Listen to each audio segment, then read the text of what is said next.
उत्तर प्रदेश में ऐतिहासिक जीत के बाद बीजेपी में जश्न का माहौल है और इसी ऐतिहासिक जीत पे कार्यकर्ताओं ने प्रधानमंत्री मोदी के भव्य स्वागत की तैयारी की है। तो आइए आपको दिखाते हैं कि वहां पर किस तरह से जश्न मन रहा है। ये तस्वीर आपके सामने है। श्याम जाजू, केंद्रीय मंत्री रविशंकर प्रसाद बीजेपी दफ्तर में मौजूद और बाहर कार्यकर्ताओं का जमावड़ा।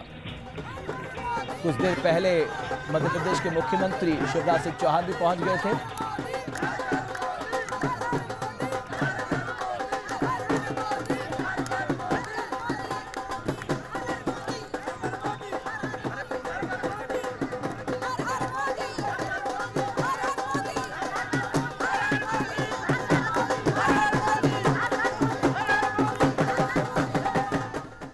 और मेरे साथ बहुत ही खास मेहमान जुड़े हुए, मीम अफजल साहब कांग्रेस पार्टी से, जफर अमीन साहब समाजवादी पार्टी से, मेरे साथ विनोद अग्निहोत्री साहब, जयशंकर गुप्ता साहब बीजेपी से। हमारे तमाम मेहमान हमारे साथ जुड़े हुए हैं। बहुत लोगों के मीम अफजल साहब, सब लोग ये भी सोच रहे होंगे कि ऐसा मौका कब आएगा जब अशोक रोड से निकलकर अकबर रोड में चहल पहल दिखेगी।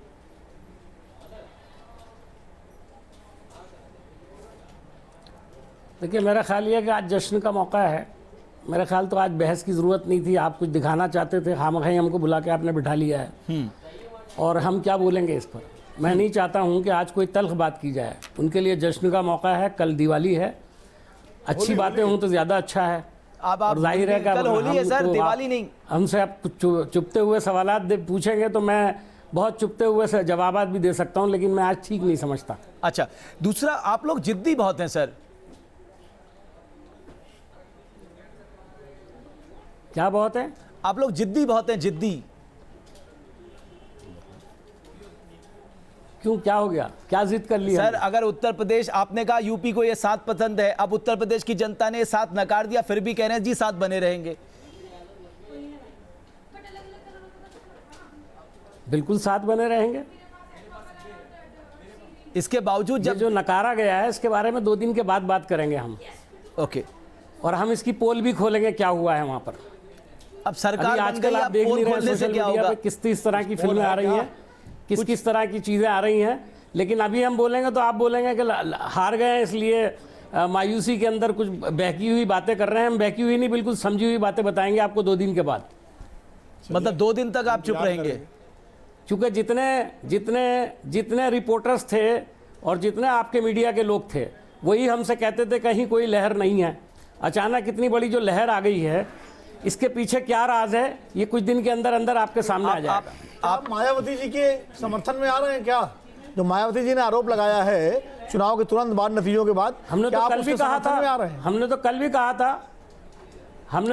कहा था, कुछ सबूत भी है, कल भी कहा था कि इलेक्शन कमीशन को संज्ञान लेना चाहिए। एक बड़ी लीडर इल्जाम लगा रही है। तो नहीं, बड़ी लीडर ही क्या इल्जाम लगा रही है साहब? हरीश रावत ने भी कह दिया कि मैं ईवीएम के चमत्कार को सलाम करता हूं। इसका मतलब क्या है सुदेश वर्मा साहब? ये मैं एक चीज, सुदेश वर्मा साहब उसका जवाब अच्छा दे देंगे सुदेश जी। हाँ, ऐसा है कि मीम साहब, मुझे याद है 2009 में जब यूपीए सरकार दोबारा बनी थी, जीत के आए थे, 205 के करीब आ गए थे। 205, 206 इनके थे, 207 और उसके बाद पूरी सरकार। तो अडवाणी जी ने यही आरोप लगाया था, कहा था ईवीएम मशीनों की वजह से गड़बड़ हुआ है। उन्होंने चिट्ठी भी लिखी थी बाकायदा राष्ट्रपति को, चुनाव आयोग को। तब आप लोगों ने उसको नकार दिया था। अब वही आरोप आज आप लगा रहे हैं। नहीं, कोई सबूत है क्या रमेश जी? हाँ, ओके सुदेश वर्मा साहब, देखिए, इसलिए हमने उस वक्त इसलिए नकारा था, हमने उसे उस वक्त हमने इसलिए नकारा था कि हमें मालूम था कोई गड़बड़ नहीं हुई है। आज आप नकार रहे हैं, लेकिन मेरा कहना यह है इनको भी कि इसकी तहकीक तो होनी चाहिए। इलेक्शन कमीशन को सेटिस्फैक्ट्री जवाब देना चाहिए। मैं इसका बहुत साइंटिफिक जवाब देता हूँ। हाँ, आपके दर्शकों के लिए। देखिए, पॉलिटिशियंस तो अपना लेंगे, रुख जो लेना है। आपके दर्शकों को ये मालूम होना चाहिए कि जब ईवीएम मशीन जाता है तो चुनाव जब वोट पड़ने लगते हैं उसके पहले हर पार्टी के नुमाइंदे आते हैं और उस इलेक्ट्रॉनिक वोटिंग मशीन को टेस्ट करते हैं कि सही वोटिंग हो रहा है कि नहीं, और उनके सामने सील किया जाता है, उनके रिप्रेजेंटेटिव के सामने। तो ये जो बता रहे हैं ये तो हो ही नहीं सकता।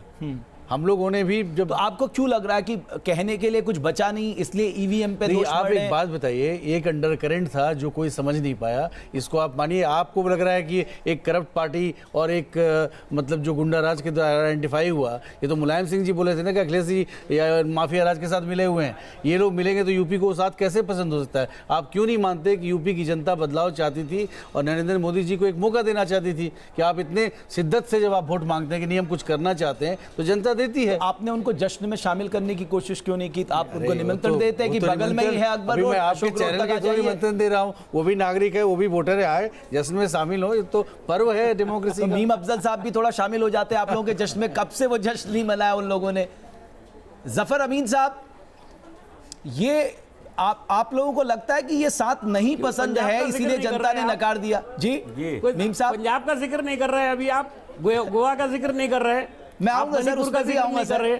आप जश्न नहीं मना तो भारतीय कैसे जनता जिक्र होगा? पार्टी 3 स्टेट में हार गई, उसका कोई जिक्र नहीं तो है। मैंने कहा तो सही, आप 3 स्टेट में आ गए, इसी का जश्न मना लेते। आपने कब से हमसे अकबर एक रोड पे स्टेट जश्न नहीं छीनी, मना? हमने आपसे तो एक स्टेट छीन ली, 2 हम और छीनने वाले हैं। बहुत बढ़िया, बहुत बढ़िया, कोशिश करिए। मीम साहब से मेरा एक और आप सवाल है। भारतीय जनता पार्टी को सर पे घुमा रहे हैं, मीम साहब सर पे मेरा एक बिठा रहे सवाल- हैं, मीम साहब मेरा एक पूरा सवाल ये शो है, चला रहे हैं आप उनके लिए। मीम साहब मेरा एक सवाल ये है एक मिनट मैं कह दूं जी। मीम अफजल साहब, आप बुरा मत मानिएगा, यूपीए के हर एक प्रोग्राम आप आज आरोप बिल्कुल नहीं लगा रहे मानूंगा। हैं, राहुल गांधी की हर एक रैली, ये आपको तो कम से कम शोभा अरे नहीं साहब, हम देता। तो कई दिनों अगर से इस देख रहे हैं, कार्यक्रम कोई में, खास अगर बात इस थोड़ी है। कार्यक्रम में आपका भी हम तो कई दिनों से पार्टिसिपेशन देख रहे हैं हुजूर। सर, अब आप कईयों को नहीं है, मैं न्यूज नेशन के बहुत बारे में रहता कह रहा है हूं। आपकी दुआ से। सर, मैं न्यूज नेशन के बारे में कह रहा हूं, आप हमारी निष्पक्षता पे सवाल मत उठाइए। सर, प्रधानमंत्री को हर ये लोग बहुत सुनना खराब बात चाहते है हैं। साहब। मैं नहीं उठा रहा हूं, आपने अभी तो मैं सिर्फ बोला, ये कह रहा हूं कि 1 वे ट्रैफिक चल रहा है काफी हद तक, तो 1 वे ट्रैफिक, आप 2 वे ट्रैफिक के लिए अपनी और आप स्थिति भी को शायद मजबूत उसी रो करिए। में बहते हुए दिखाई दे रहे हैं मुझको। नहीं, मैं तो चाहता हूं कि आप खुश रहें, आज जश्न मनाएं, होली से नहीं, हमने पहले आप मजबूत भी किया जश्न है, मनाएं। पंजाब जीता है। तो मैंने कहा, अरे भाई, पंजाब जीता है, हमारा जश्न भी दिखाइए ना। तो आप मनाइए तो तो सही। मनाइए तो सही। अकबर रोड पे वहां दूर दूर तक कोई कुछ दिखने इंटरव्यूज वाला हमारे नहीं भी है। चलाइए रमेश कि हम भाई, पंजाब कैसे जीते। नहीं मीम साहब, आप दिखा रहे हैं कि बस लहर एक ही आदमी की चल रही है। मीम साहब, एक मेरा छोटा सा सवाल 3 स्टेट के अंदर लहर गायब है। मेरा एक मासूम सा सवाल है कि चलिए आप मासूम सवाल पूछिए। हाँ, और आपसे जी। जवाब भी मासूम चाहूंगा, कड़ा नहीं। मैं विनोद अग्निहोत्री बोल रहा हूँ। मीम साहब, सवाल ये है कि नाम पंजाब सुन के जी, तो मैं- मुझे लग रहा है मैं थोड़ा आवाज सुन मासूम ली। सा ही जवाब नहीं, दे रहे हैं। पंजाब आप जीते, गोवा में आप सिंगल लार्जेस्ट है, मणिपुर में आप सिंगल लार्जेस्ट हैं, आप सही कह रहे हैं। लेकिन चुनाव हारने के बाद अखिलेश यादव मीडिया के सामने प्रेस कॉन्फ्रेंस करते हैं, मायावती आके प्रेस कॉन्फ्रेंस करती हैं, चुनाव जीतने वाले पार्टी के अमित शाह जी प्रेस कॉन्फ्रेंस करते हैं। आपके उपाध्यक्ष जो है वो कहाँ हैं? उनको आना चाहिए कि भाई 3 स्टेट आप जीते हैं, और अगर आप यूपी हारे भी हैं तो जनता के सामने कार्यकर्ताओं को आना चाहिए। बात दी है जी, उन्होंने प्रधानमंत्री जी को, अरे तो उन्होंने राजनीति प्रधानमंत्री ट्विटर से जी चलेगी को क्या? और भारतीय जनता पार्टी को ट्वीट करके मुबारकबाद दी है। जयशंकर हम छोटे गुप्ता कह रहे हैं, पार्टनर हैं। जयशंकर गुप्ता साहब, आप हर वक्त जरूरी तो नहीं है प्रेस कॉन्फ्रेंस की जाए। नहीं, राजनीति क्या ट्विटर से चलेगी क्या? देश के सारे लोग ट्विटर समझते हैं क्या? जानते हैं, गांव के लोग जानते हैं, किसान जानते अरे हैं। पूरा देश ट्विटर से चल रहा है, रोज प्रधानमंत्री ट्विटर पे चलते हैं और सारा देश का मीडिया इसी दिखाता तरह है के उनको। नतीजे आएंगे अफजल वो भाई। ट्विटर पे क्या, वो जिस दिन बोलते नहीं है उस दिन अशोका रोड ट्विटर पे क्यों पे चलने वाले हैं? चलाते हैं नहीं, और फिर तो इसी तरह के सारा नतीजे मीडिया आएंगे। उसी को दिखाने लगता है। ओके, मैं आइए वो आएंगे ही नहीं तो मीडिया क्या करेगा? भीम अफजल साहब, मैं मानता हूं आप देख नहीं पाएंगे, लेकिन सुनिएगा जरूर। मैं फिर से अशोका रोड चल रहा हूं, वो आवाजें तो आपको कम से कम प्रसन्नता देने के लिए काफी हैं। मोहित राज दुबे मेरे सहयोगी अशोका रोड से हमारे साथ मौजूद है। टीवी पे नहीं बैठा हूँ। मोहित, मैं सिर्फ ये जानना चाहता हूं कि कब तक प्रधानमंत्री के वहां पर पहुंचने का कार्यक्रम है? कौन कौन से बड़े नेता इस वक्त बीजेपी दफ्तर में मौजूद हैं? देखिए रमेश, प्रधानमंत्री नरेंद्र मोदी थोड़ी देर के बाद यहाँ पे आने वाले हैं, लेकिन इस वक्त आपको बता दूं कि थोड़ी देर पहले जो मध्य प्रदेश के मुख्यमंत्री हैं शिवराज सिंह चौहान अंदर गए हैं, वेंकैया नायडू जो केंद्रीय मंत्री है वो अंदर गए हैं, और इस वक्त देखिए बड़े बड़े नेताओं का जो खासतौर पे काफिला है वो आना अब शुरू हो चुका है। रविशंकर प्रसाद थोड़ी देर पहले गए और अब इस वक्त एक और मंत्री आ रहे हैं, उनका काफिला यहाँ पे आ रहा है और वो अब अंदर जाने वाले हैं। तो लगातार बड़े मंत्रियों का, खासकर जो संसदीय बोर्ड के जो सदस्य हैं वो अंदर जा रहे हैं। और इस वक्त देखिए एक मंत्री का काफिला जा रहा है और इस काफिले में आपको बताएं कि राजनाथ सिंह इस वक्त जो गृह मंत्री है राजनाथ सिंह अंदर अभी भारतीय जनता पार्टी हेडक्वार्टर पहुंचे हैं, उनका काफिला अंदर गया है।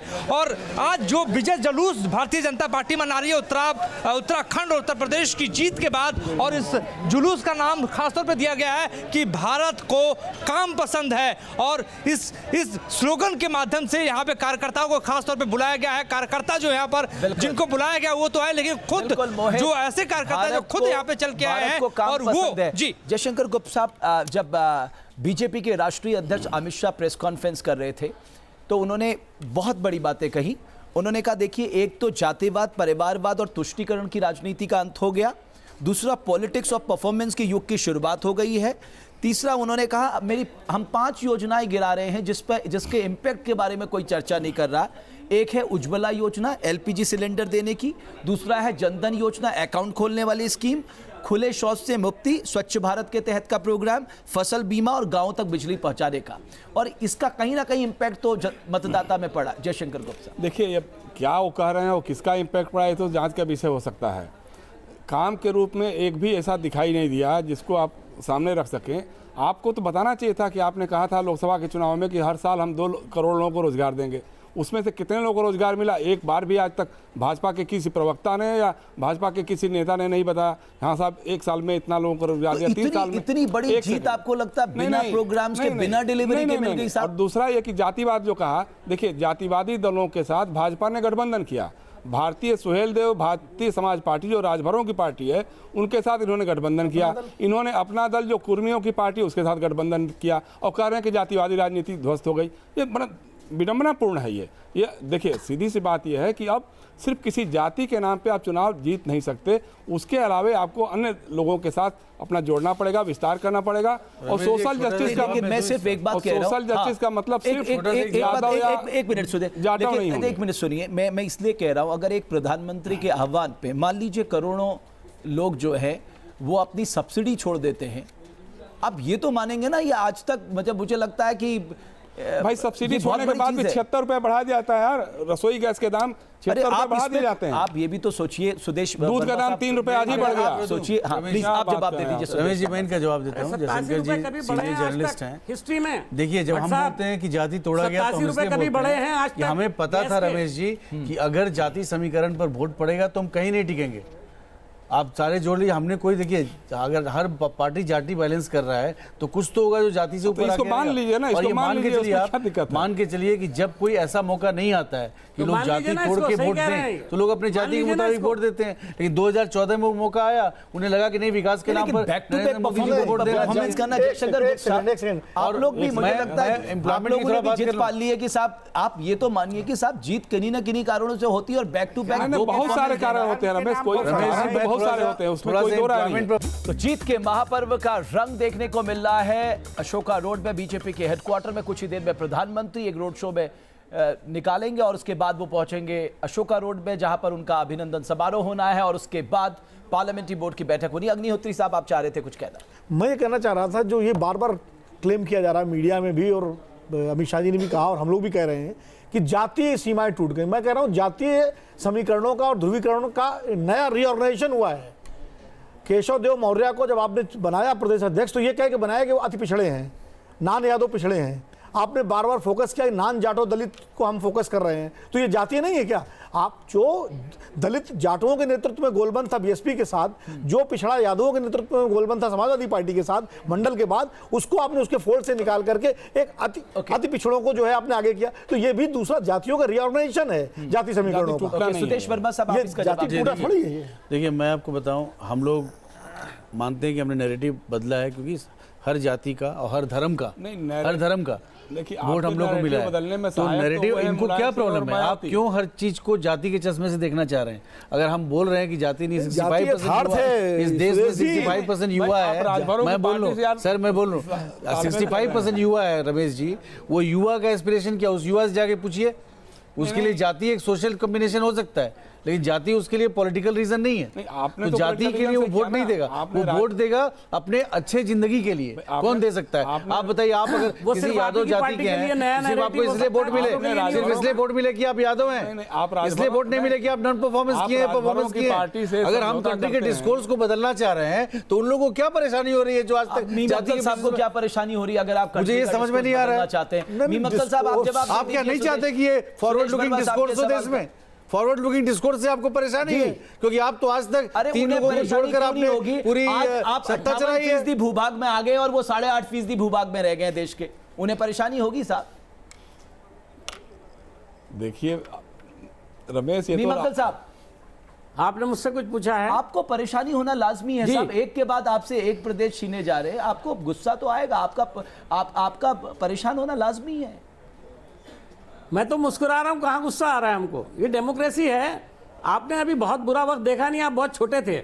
आपने 1977 नहीं देखा, आपने 1971 के बाद नहीं देखा क्या हुआ था, आपने 84 नहीं देखा क्या हुआ था कांग्रेस को। आप कह रहे हैं 77 और उसके के बाद के भी रिजल्ट भी नहीं आंध्र देखे प्रदेश आपने। आपके साथ बना हुआ 89 था, नहीं सर। देखा आपने। तो मैं आपको बता दूं कांग्रेस ने आज जो बुरा वक्त जिसकी बात कर रहे हैं ना आप, उससे बुरा वक्त देखा है और उसके बाद कांग्रेस फिर उभर करके सामने आएगी और फिर आएगी। ये मैं आपको लिख कर दे देता हूं और उसको कहीं नोट करके रख लीजिएगा। और जो अरे अभी ये आप बात आए, कर रहे इसमें- थे, इसमें कोई अमित शाह साहब परेशानी ने नहीं बहुत है। कुछ बातें कही। कंट्री के डिस्कोर्स को बदलने सुन दीजिए। आप क्यों चाहते हैं कि लोग जाति और धर्म पर वोट दें? हम बोल रहे हैं विकास पर लड़िए ना हमारे साथ। आज कुछ विकास आपका करके दिखाइए जश्न का अपने दिन है, स्टेट उसको में। खराब मत आप कीजिए। पंजाब में आए, पंजाब में कुछ विकास आज आपका करके दिखाइए जश्न का दिन और है, फिर लड़िए हमसे विकास उसको पर। खराब मत कीजिए। हंस-हंस के बात कर लीजिए, मैं आपको हंस-हंस के जवाब दे दूंगा। ओके, अब मैं चाहता हूं अपने होली जश्न को क्यों के खराब